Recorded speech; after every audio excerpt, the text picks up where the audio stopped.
overworked as it is. And just because you walk in here with your sleeveless shirts and dirty pants, sashaying like Patrick Swayze, I can't trust you. No. Do you have a resume? You have a plastic sword? What's the deal? But he doesn't tell her that he's a peacemaker. He hides that, and then they find his sword and steal it from him because they don't trust him.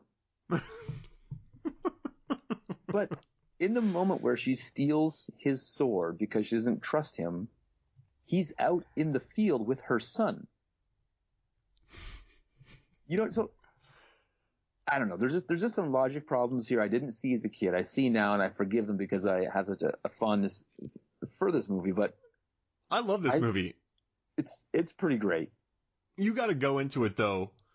Looking to have so I didn't go into this looking to make fun of it because I trusted you. So I figured you saw this maybe when you were younger and you like it. So I wasn't just going to be like, oh, I'm going to watch this for ironic laughs. I watched this seriously. And I had a lot of fun with it. But like that punching scene, other moments, I got it. I wrote notes in all caps. I wrote, dude has a knife come out of his knee, ! Arnold Vosloo. I have, he kisses a woman and they fall down quickly. Dude has hammer for fists. Right. I wrote that about the sand guy.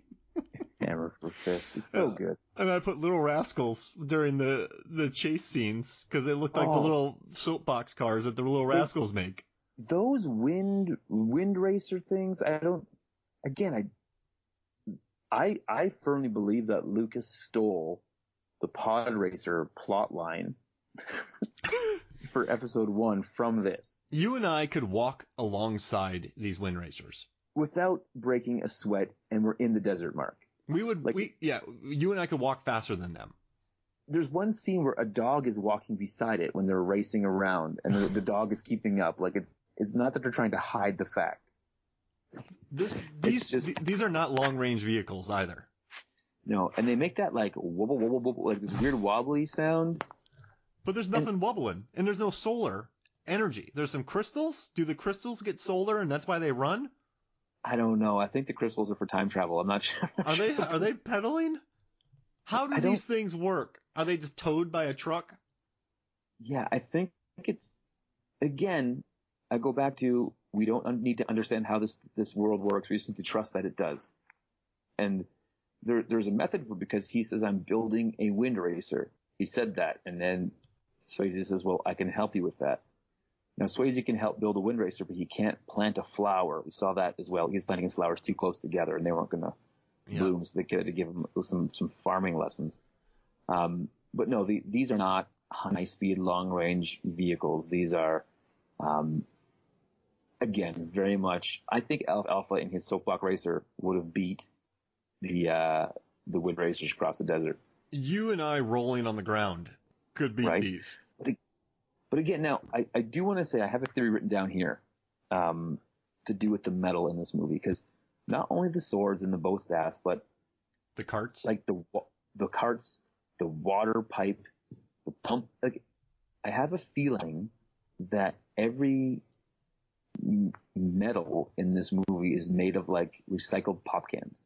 Yeah, oh, for sure, easily. Like in this future world, the only thing they have is like Chinese pop metal.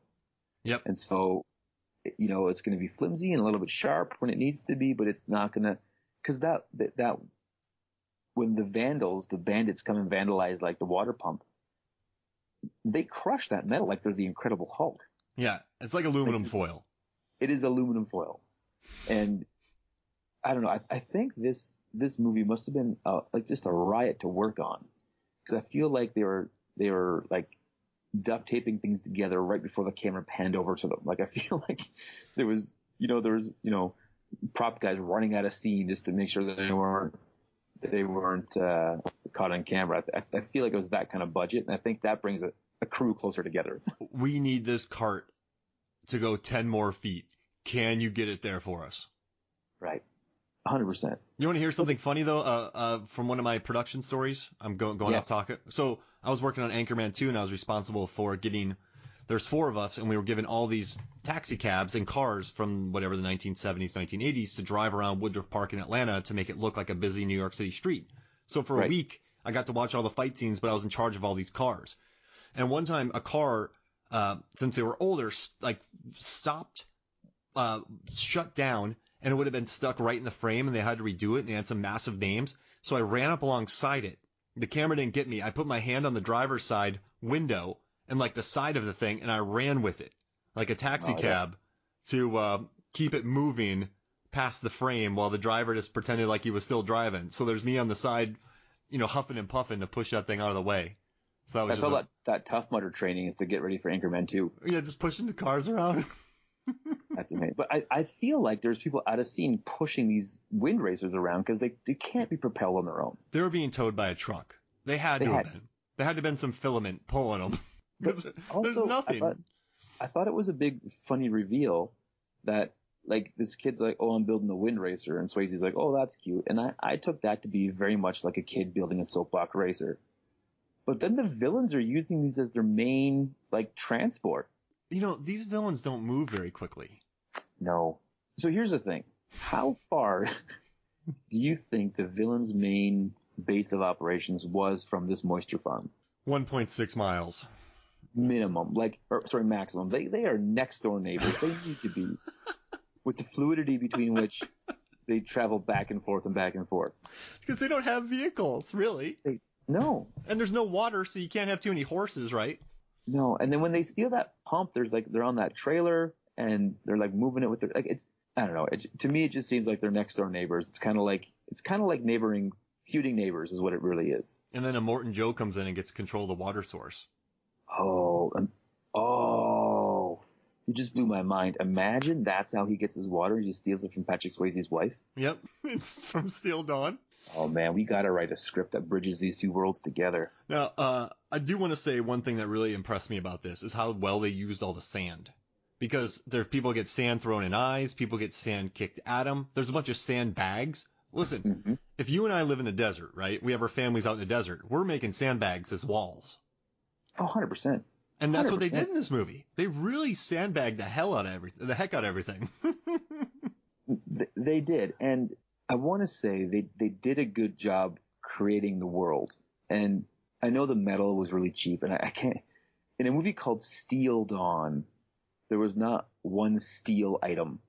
Not one. In any of the movie. Mm-mm. Tin at best.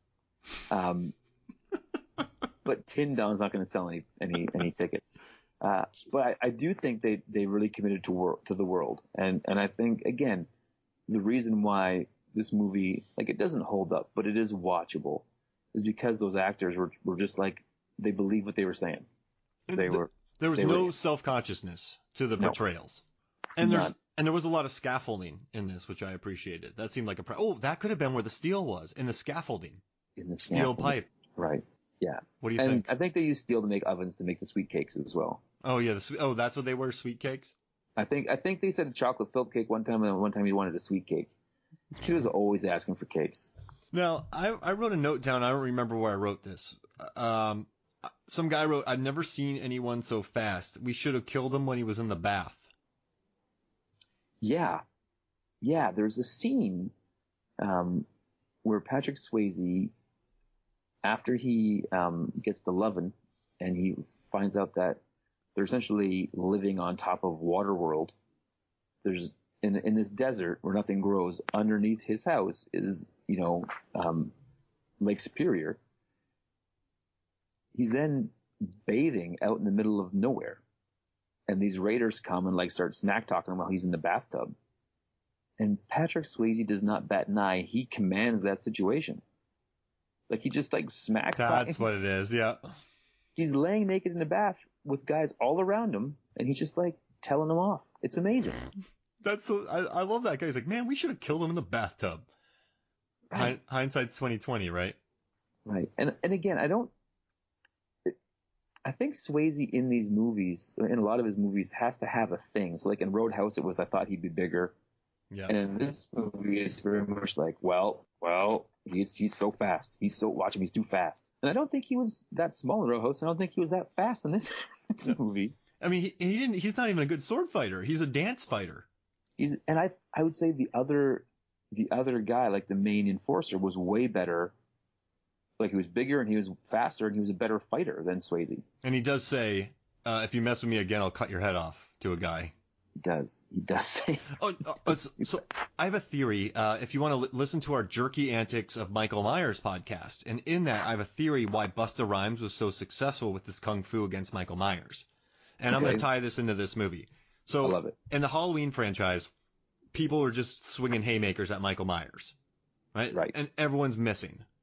Like they just, like haymaker, Michael can anybody could block those all day. However, in Halloween Resurrection, when Busta Rhymes throws a kick, Michael Myers looks lost. He is thinking to himself, nobody has ever kicked me. No one has ever spun kicked me. So he has no idea what to do. So in Steel Dawn, Swayze isn't that fast and he isn't that big, but he's dance fighting. He's somersaulty. So you are a trained warrior, Adam, and you are used to combat with other trained warriors. So, block, parry, swing, duck, like you train technical fighting. I know what to expect. Yeah, and so you can kind of telegraph other armies. You know what people are training. Like, oh, that guy is from the northern desert. He practices Krav Maga. Like, I'll battle him with this. I like that your poll was Krav Maga. Like Jason Bourne. So when Swayze comes at you with his dance moves and twists and spins and somersaults, you're lost.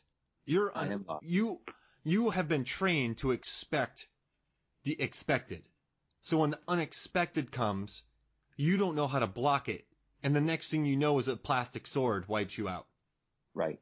What do you think? Think that's why he's so effective? I think your theory is good.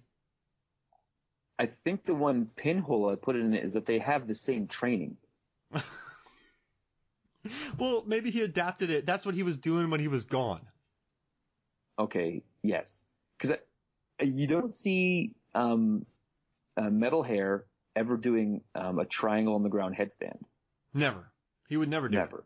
No. I think that was my favorite scene rewatching this, is when that kid's like, I want to learn to be a great fighter. And Swayze's like, you need to learn how to meditate, which I don't think that's true, but he says it. And then the kid says, how do you meditate? And then instead of just saying, well, you got to think about just you thinking and concentrating, he says, you got to draw a triangle on the ground. And I was like, you got to meditate by drawing a triangle on the ground? And then he teaches this kid how to do it, like a teddy bear stand. And the kid can't do it. He keeps falling over, and maybe the most awkward thing I've ever seen. But I think that was supposed to be like this big bonding moment. And it just, I don't know, for some reason, it just killed me watching it again, where he's just this kid and they're trying to learn how to meditate by standing on their heads. It was incredible. And it's really bad too, because, let's say you and I are yoga instructors, right?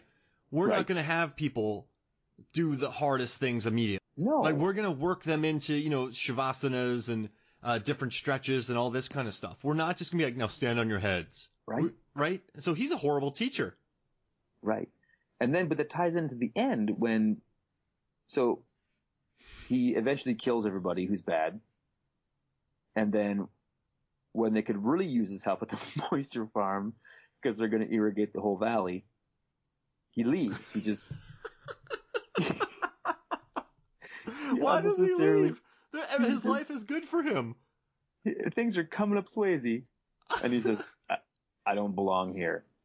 And he pieces out. And so then young Anakin Skywalker grabs his backpack and chases him out. And he says, I want to come with you. You never taught me how to be a fighter. And he looks at the kid and he says, you don't need to be a fighter. You need to help your mom farm. And he says, but I want to be just like you and Tark and my dad. The kid says, I want to be like you, Tark, and my dad. And Swayze says, no. No, you don't want to be like your dad. And then he says, you want to be... What was his name? The kid's name was John. Young Anakin Skywalker. Yeah. Just, that's who you want to be like. I'm like, but that kid's 8. He doesn't want to be like that. You don't need a role model, kid. Just be yourself. That was the opportunity he had. In that moment, he could have taken his aluminum sword, stuck it in the ground, and walked back into the farm as a new man. But with the whole idea of don't be a fighter, just be a farmer, we've forgotten that there's sand creatures that are definitely going to attack this farm in the near future. Oh, they know there's water. They're making moves. Right. They're coming for it. And so you want to train this kid to fight because his mom's going to be eaten in her sleep by a sand person. And within the week after this movie